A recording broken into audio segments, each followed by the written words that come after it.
हम देख रहे थे कि इनकी जानिब से जब ये गवर्नमेंट में आने वाले थे ये बड़ा रिलीफ की बातें की गई थी कि आवाम को रिलीफ दिया जाएगा, या तो आप रियलिस्टिक किस्म के उस वक्त में वादे वईद किए जाते।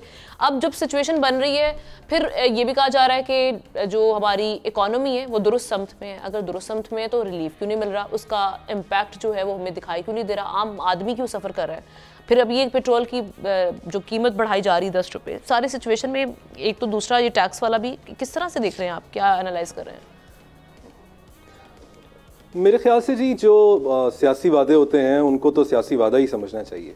हम मंशूर की मैं पहले भी कह चुका हूँ सियासत करते ही नहीं है। मेरे ख्याल में लोगों को पता ही नहीं होगा कि किस पार्टी ने क्या वादे किए हैं, वो अब तक भूल चुके हैं और शायद उन्होंने कभी रजिस्टर ही नहीं किए थे।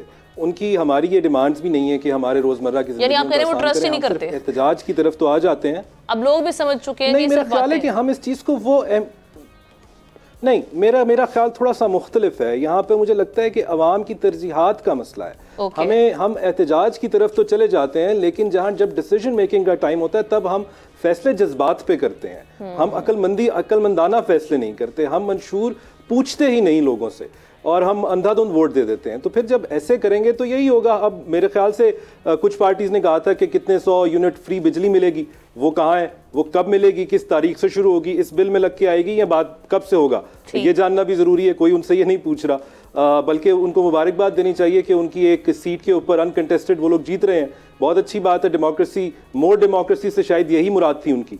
बहरहाल अगर इधर आ जाएं, इस बात के ऊपर आ जाएं कि पेट्रोल के बारे में बात करें, तो पेट्रोल हमारे मुल्क की मईशत में एक लाइफलाइन है। हमारी बहुत सी इंडस्ट्रीज इस पर चलती हैं। ट्रांसपोर्टेशन इंडस्ट्री हमारे सामने है, पावर जनरेशन हमारे सामने है, बहुत से इंडस्ट्रियल प्रोसेसेस हैं जो फ्यूल की वजह से हो पाते हैं। तो अगर इसकी प्राइसेस फ्लक्चुएट करेंगी, जो फ्लक्चुएशन का से मतलब हमारे मुल्क में हाई होना ही होता है, नीचे नहीं आती प्राइसेस फ्लक्चुएशन में।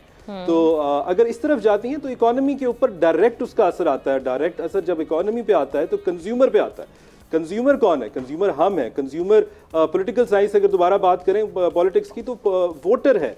कानून की बात करें तो any person of reasonable jurisprudence है, वो है, हम लोग हैं, आप लोग हैं, हम लोग इसका नतीजा भुगतेंगे हम। और ये होगा तो फिर सोशल अनरेस्ट होगा, सोशल अनरेस्ट होगा तो फिर इकोनॉमिक सिचुएशन नीचे जाएगी। तो एक भंवर है जिसके अंदर फंस चुके हैं।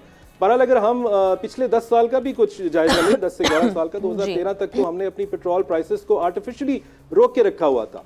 वो हमने उनको रोका हुआ था, जो कि कोई भी इकोनॉमिस्ट शायद अब इस चीज से एग्री नहीं करता कि प्राइसेस को आर्टिफिशियली कंट्रोल नहीं करना चाहिए। तो ये जो भी निगरान कैबिनेट वाला था ये भी हमने आर्टिफिशियली रोका हुआ था। ये जो भी हमने निगरान सेटअप में आके देखा था। जी, मैं इसकी तरफ भी आता हूँ। पोस्ट कोविड के हमारे एक्सचेंज रेट्स, हालात, इकोनॉमी इतनी बदल चुकी थी कि शायद निगरान हुकूमत के पास कोई और मौका नहीं था। मैं अगर बात को मुकम्मल कर लूँ तो हम 2013 के बाद जो हमें ख्याल आता है कि हम पावर सेक्टर के अंदर हमें इन्वेस्टमेंट्स चाहिए तो हम इसको डीरेगुलराइज कर देते हैं। जैसे ही हम डीरेगुलराइज करते हैं तो 14 और 16 के दरमियान प्राइसेस नीचे आ जाती हैं, जिसका कंज्यूमर को तो फायदा हो जाता है, हुकूमत को नहीं होता। हुकूमत की, जैसे शाह साहब ने बताया, हमारा जरिया माश ही सबसे बड़ा हुकूमत का पेट्रोल प्राइसेस है। तो उस वक्त बहुत बड़ा एक डेंट हमारे ऊपर पड़ा। 2017 से 19 में जब प्राइसेस कुछ रिकवर हुई, हुकूमत की भी रिकवर हुई, तो 19 के एंड में कोविड आ जाता है। कोविड में पूरी दुनिया में प्राइसेस आपके सामने है, पहिया जाम हो गया, इसकी कोई सप्लाई ज्यादा हो गई, दोबारा प्राइसेस नीचे चली गई। लेकिन उस वक्त भी हमारे हालात ऐसे थे, पोस्ट कोविड भी हमारे हालात ऐसे हैं। हम IMF के ताबे हैं, हमारा फॉरेन एक्सचेंज रेट बहुत नीचे है, हमारी टैक्स पॉलिसीज ऐसी हमें लगानी पड़ रही है जिसका हमारे पास कोई और दूसरा रास्ता नहीं है। उस सूरत में हमें प्राइसेस ऊपर ही जाती दिखाई दे रही है। अभी भी अगर हम दोबारा आ जाते हैं वहां पर तो हमारी इकोनॉमी बहुत बेहतर, इससे बहुत बुरे तरीके से मुतासर होगी। सब्सक्राइब करें और बेल दबाएं ताकि कोई खबर रह न जाए।